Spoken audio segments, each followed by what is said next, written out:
नमस्कार, मैं PC Joshi, neurotherapist और कारोप्रैक्टर। पिछले कई वर्षों से हल्द्वानी में मैं विशेषकर न्यूरोथेरेपी की सहायता से अलग अलग बीमारियों पे अलग अलग लाभ दे रहा हूँ। इसमें से एक नॉर्मल एक बीमारी है जो अक्सर बोला जाता है कि ठीक हो नहीं होती है, तो इसको बोलते हैं स्क्वेंट ऑफ आई, यानी कि आँखों का टेढ़ापन या आँखों का तिरछापन या आँखों का एक तरफ भगना। तो कुल मिला के बात यह है। तो इसमें कई बार मेरे पास लोगों के ऐसी कॉल्स आती हैं कि भाई हमने बहुत ट्राई कर लिया, और कुछ लोगों ने मुझे अलग अलग जगहों से फ़ोन किया, तो मैंने उनको अलग अलग सेंटर्स पे ट्रीटमेंट के लिए भेजा। कुछ को फ़ायदा हुआ, कुछ को कम हुआ, तो सबके अलग अलग कार्ड रहे। तो हो सकता है कि सेंटर में जो थेरेपिस्ट हो वो उतने एक्सपीरियंस्ड नहीं हो, तो ये एक कारण हो सकता है।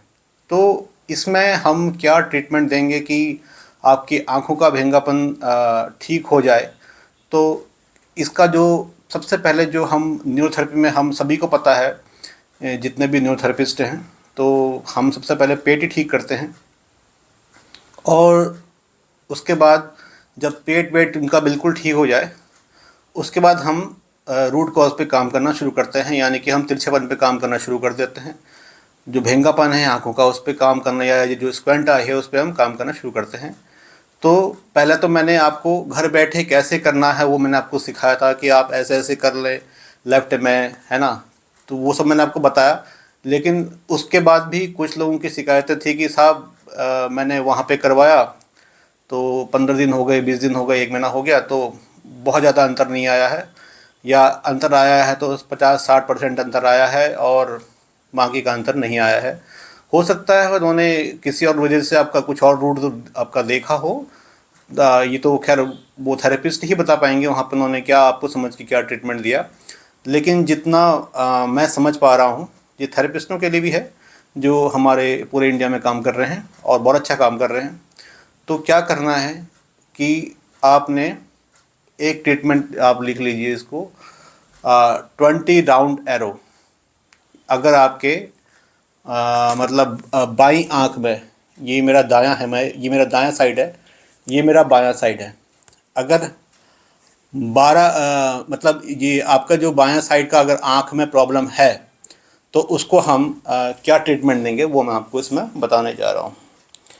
तो पहले हम देंगे 20 राउंड एरो, जो सभी को पता है, बाईं आँख में देंगे, और बाईं आँख के लिए ख़ास तौर पे देंगे। ये सब करने के बाद में जो मैंने आपको ये बताया, दाईं आँख में आपको प्रॉब्लम है तो आप 8 थाइमस चेस्ट देंगे। 8 थाइमस चेस्ट जैसे हम यहाँ पे देते हैं, ठीक है, इतना हम देंगे। उसके बाद हफ्ते में एक बार हम उनको पी हेपरिन या ए हेपरिन, अकॉर्डिंग टू कंडीशन जो भी उनका बन पाएगा, वो हम देंगे। और कभी कभार इसमें हमें एम हेपरिन भी यूज़ करना पड़ता है। अगला जो स्टेप मैं आपको बताने जा रहा हूँ वो है आपका 1 to 5 DCC। ये भी हम दे सकते हैं। इसको भी हम इसके बाद अप्लाई करेंगे, तुरंत अप्लाई नहीं करना है, पहले हमने यही सब अप्लाई करना है। 20 राउंड एरो और 8 थाइमस चेस्ट वाला पार्ट यूज़ करना है। 20 राउंड एरो आपके बाएं साइड के लिए, और राइट साइड के लिए, राइट साइड की आंखों में तिरछापन है तो उसके लिए हमें 8 थाइमस चेस्ट देना है। उसके बाद पी हेपरिन हफ्ते में एक बार देना है। उसके बाद हमने जो अगला ट्रीटमेंट जो हमने देना है इसमें, वो है 1 to 5 DCC। 1 to 5 DCC देने के बाद में हमने नॉर्मल, हमारा जो नॉर्मल फार्मूला होते हैं वो सब देने हैं। उसके साथ हमने 8 थाइमस चेस्ट देना है। और ये सब भी हो जाए तो उसके बाद हमारे जो लास्ट स्टेप में रह जाते हैं, अगर फिर भी कुछ रह जाए तो हमें 4 मेसेंसेफ्लोन और 12 मेसेंसेफ्लोन का एक ट्रीटमेंट और देना है। हो सकता है इसमें कुछ समय लगे और समय के साथ धीरे धीरे ये सब चीज़ें प्रॉब्लम सॉल्व हो जाए। तो कभी कभार लोग ज़्यादा ही परेशान हो जाते हैं, और क्योंकि लोग सोचते हैं कि बस इतना ही करने से सब कुछ ठीक हो जाता है। हाँ, ये बात और है कि सभी को इससे फ़ायदा नहीं पहुंचता। हाँ, लेकिन बहुत सारे लोगों को जिनको हल्का फुल्का है उनको तो फ़ायदा होता ही है। लेकिन जिनको प्रॉब्लम थोड़ा सा ज़्यादा बड़ा है या और भी बहुत सारे कारण है, तो कभी कभार उसमें समय लगता है।